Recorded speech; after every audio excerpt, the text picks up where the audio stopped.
ಇಂದೇ ಡೌನ್ಲೋಡ್ ಮಾಡಿ ಮತ್ತು ನಿಮ್ಮ ನೆಚ್ಚಿನ ಶೋಗಳನ್ನು ಆನಂದಿಸಿ.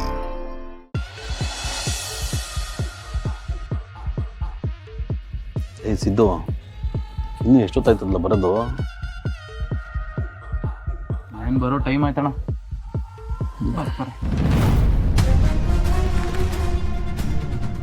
ಭಾವನವಾ, ನೀವ್ಯಾಕೆ ಇಲ್ಲಿ ಇವ್ರ ಜೊತೆ ಹೊರಗೆ ಕೂತಿದ್ದೀರಾ?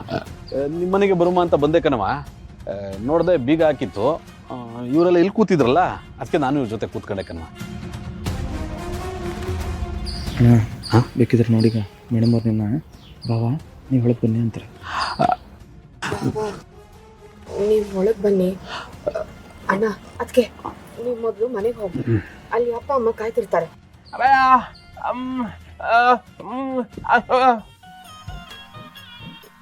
ಹೌದು ಅಕ್ಕ, ಸಿದ್ದಣ್ಣನ ಒಪ್ಕೊಳ್ಳೋವರೆಗೂ ನಾವೆಲ್ಲೂ ಹೋಗಲ್ಲ, ಇಲ್ಲೇ ಧರಣಿ ಮಾಡ್ತೀವಿ. ಇಬ್ಬರಿಗೂ ಅದು ಏನು ಹೇಳಬೇಕೋ ಅರ್ಥ ಆಗಲ್ಲ. ಬಾಬಾ ನೀವು ಬನ್ನಿ.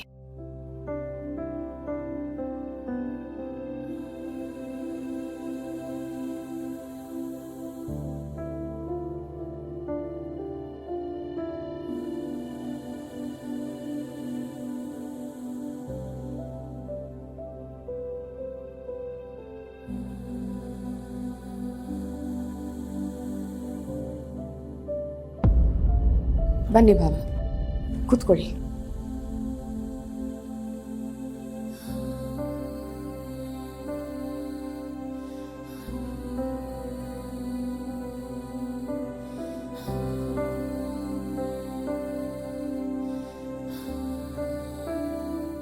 ನೀವೇನ್ ಬಾಬಾ, ಅವ್ರಿಗೆ ಬುದ್ಧಿ ಹೇಳಿ ಮನೆ ಕರ್ಕೊಂಡು ಹೋಗೋದ್ ಬಿಟ್ಟು ನೀವು ಅವ್ರ ಜೊತೆ ಹೊರಗೆ ಕೂತಿದ್ದೀರಲ್ಲ.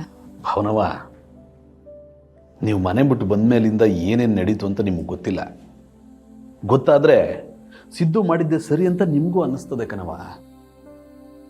ಮನೇಲಿ ಸಮಸ್ಯೆ ಇತ್ತು ಅನ್ನೋದು ಗೊತ್ತು, ಮನೆಯವ್ರಿಗೆಲ್ಲ ನಿಮ್ಮನ್ನು ಕಂಡ್ರೆ ಆಗೋದಿಲ್ಲ ಅನ್ನೋದು ಗೊತ್ತಿತ್ತು. ಆದರೆ ನಮ್ಗಳಿಗೆ ಏನೇನೋ ಹೇಳಿ ನಂಬಿಸ್ಬಿಡ್ತಾರೆ ಕಣವ. ಒಬ್ಬ ಗಂಡಸಾದವನ್ಗೆ ಮನೇಲಿ ಹೆಂಡತಿ ಮಾತು ನಂಬಬೇಕು, ಅವನ ಮಾತು ನಂಬಬೇಕು ಅನ್ನೋದು ಗೊತ್ತಾಗೋದಿಲ್ಲ ಕಣವ. ಇಬ್ಬರನ್ನೂ ನಂಬಬೇಕಾಯ್ತದೆ, ಹಂಗೆ ನಂಬಿಸ್ಬಿಡ್ತಾರೆ. ಇಂಥ ಪರಿಸ್ಥಿತಿಲಿ ಸಿದ್ದುಗೂ ಹಂಗೆ ಆಗದೆ. ಅವ್ರು ಹೇಳಿದ್ದನ್ನೇ ಅವ್ನು ನಿಜ ಅನ್ಕೊಂಬಿಟ್ಟವನೇ ಕಣವ. ಈಗ ನೀವೇ ಹೇಳಿ, ನಿಮ್ಮ ಮನೆಯವ್ರು ಹೇಳಿದ್ರೆ ನಿಮಗೆ ನಂಬಿಕೆ ಬರ್ತದೋ ಇಲ್ವೋ?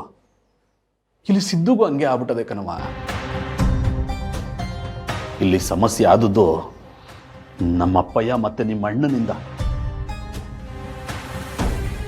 ಅವರಿದ್ದಾನೆ ಇಷ್ಟೆಲ್ಲ ಎಡವಟ್ಟಾದದ್ದು.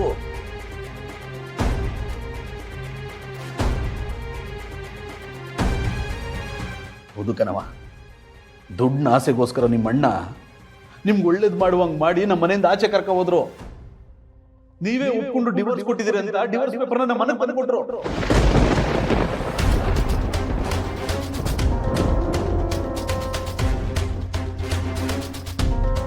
ನಮ್ಮ ತಂಗಿನ ಕ್ಷಮಿಸಿ ನಿಮ್ಮ ಮನೆಗೆ ವಾಪಸ್ ಕಸ್ಕೊಳ್ಳಿ ಅಂತ ಹೇಳೋದಕ್ಕೆ ಬಂದಿದ್ದೀನಿ ಅಂತ ಅನ್ಕೊಟ್ರ?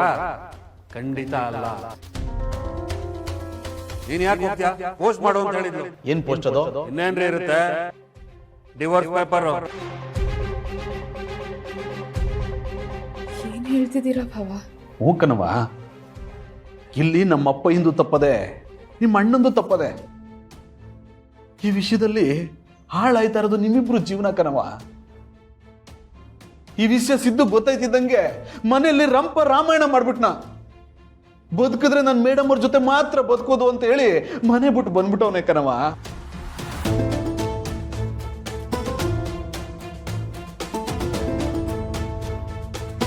ಭಾವನವ, ಅವನ ತಪ್ಪನ್ನೆಲ್ಲ ಕ್ಷಮಿಸಿ ಅವನು ಒಪ್ಕೊಬಿಡವ.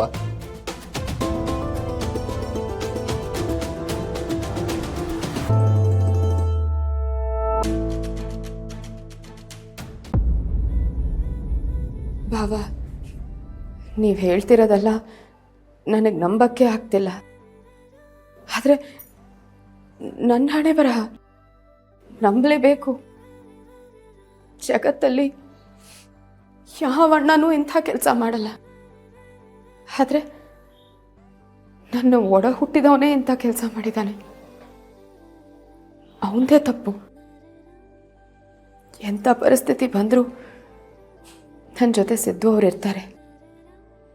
ಅವ್ರು ನನ್ನನ್ನು ನಂಬ್ತಾರೆ, ನನ್ನ ಜೊತೆ ನಿಲ್ತಾರೆ ಅಂತ ಅಂದ್ಕೊಂಡಿದ್ದೆ. ಆದರೆ ನಾನು ಮನೆಯಿಂದ ಹೊರಗೆ ಹೋಗೋವಾಗ ಒಂದೇ ಒಂದು ಮಾತು ನನ್ನ ಕೇಳಲಿಲ್ಲ. ಒಂದು ಸಲ ತಡಿಬೋದಾಗಿತ್ತಲ್ವ ಬಾವ? ನಾನು ಮನೆಯಿಂದ ಹೊರಗೆ ಹೋಗಾದ್ಮೇಲೆ ಅವ್ರು ಬರ್ತಾರೇನೋ, ನನ್ನನ್ನು ಮತ್ತೆ ಕರ್ಕೊಂಡು ಹೋಗ್ತಾರೆ ಅಂತ ಅಂದ್ಕೊಂಡಿದ್ದೆ. ಆದರೆ ನಾನು ಅವ್ರಿಗೆ ಬೇಡವಾದೆ.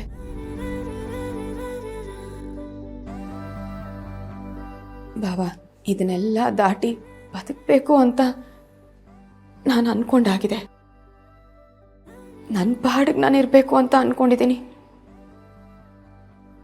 ದಯವಿಟ್ಟು ಹಾಗಿರಕ್ಕೆ ಬಿಟ್ಬಿಡಿ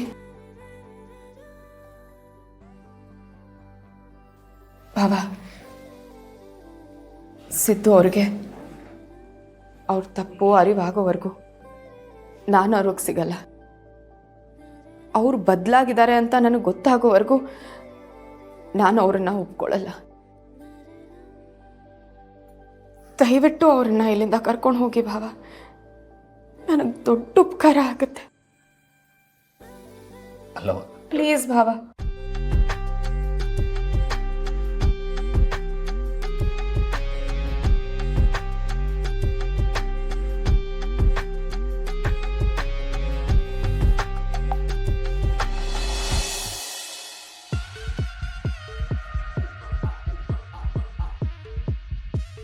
ಭಾವನಾ ಮನೆ ಬಿಟ್ಟು ಹೋದ್ಲು ಅಂತ ಏನಾದರೂ ಚೌರೇಗೌಡ್ರಿಗೆ ಗೊತ್ತಾದರೆ ಅವ್ರು ನಿಜವಾಗ್ಲೂ ಸೈಟ್ ವಿಚಾರಕ್ಕೆ ಹೆಲ್ಪ್ ಮಾಡ್ತಾರಾ?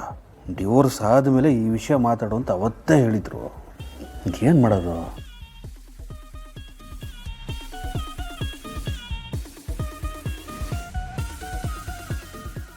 ರೇ, ಹಾಂ, ಇದೇನು ಹೀಗೆ ಕೂತಿದ್ದೀರಾ? ತಿಂಡಿನೂ ತಿಂದ ಏನೋ ಯೋಚನೆ ಮಾಡ್ತಾ ಇರೋ ಹಾಗಿದೆ. ಏನಿಲ್ಲ, ಸುಮ್ಮನೆ ಹೋಗಿ. ಯಾವಾಗ ನೋಡಿದ್ರು ನನ್ನ ಹತ್ರ ಹೋಗಿ ಏನು ಬಿಡೋದು? ದಿನ ಒಂದೊಂದು ಎಡವಟ್ಟು ಮಾಡ್ಕೊಳ್ದೇ ಇದ್ರೆ ಏನು ಯೋಚನೆ ಮಾಡಿದ್ರೆ ಸುಮ್ಮನೆ ಇರ್ಬೋದಪ್ಪ. ಏಯ್, ಮಾತಾಡ್ತಿದ್ಯಾ? ಏನಿಲ್ಲ, ಅದು ಅಲ್ಲ ರೀ, ನಮ್ಮ ಹರೀಶ ಇದ್ದಾನಲ್ಲ, ಹೇಗಿದ್ದಾನು ಅವನು? ಇತ್ತೀಚೆಗೆ ನಮ್ಮ ಮನೆ ಕಡೆ ಬರಲೂ ಇಲ್ಲ, ಒಂದು ಫೋನು ಮಾಡಲ್ಲ ಅವನು. ಅವನಿಗೇನಾಗಿದೆಯಾ? ಉಣ್ಕೊಂಡು ತಿನ್ಕೊಂಡು ಆರಾಮಾಗಿದ್ದಾನೆ. ಅಲ್ಲ ರೀ, ಅವತ್ತು ಭಾವನ ಮನೆಯಲ್ಲಿ ಅಷ್ಟೊಂದು ರಂಪ ರಾಮಾಯಣ ರಾದಂತೆಲ್ಲ ಆಯ್ತಲ್ಲ, ಅವಾಗ ಅವನು ಅಲ್ಲೇ ಇದ್ದ ತಾನೆ. ಅವನೇ ನಿಮ್ಮಲ್ಲಿ ಕೋಪ ಮಾಡ್ಕೊಳ್ಳಿಲ್ವಾ? ಅವನು ಯಾಕೆ ನನ್ನ ಮೇಲೆ ಕೋಪ ಮಾಡ್ಕೋತಾನೆ? ನಾನು ಅವನು ಚೆನ್ನಾಗಿದ್ದೀವಿ. ಸುಮ್ಮನೆ ತಲೆ ತಿಂದ್ಬಿಡ, ನೀನು ಹೋಗು. ಯಾವಾಗ ನೋಡಿದ್ರೆ ಮೈ ಮೇಲೆ ಬರುತ್ತೆ.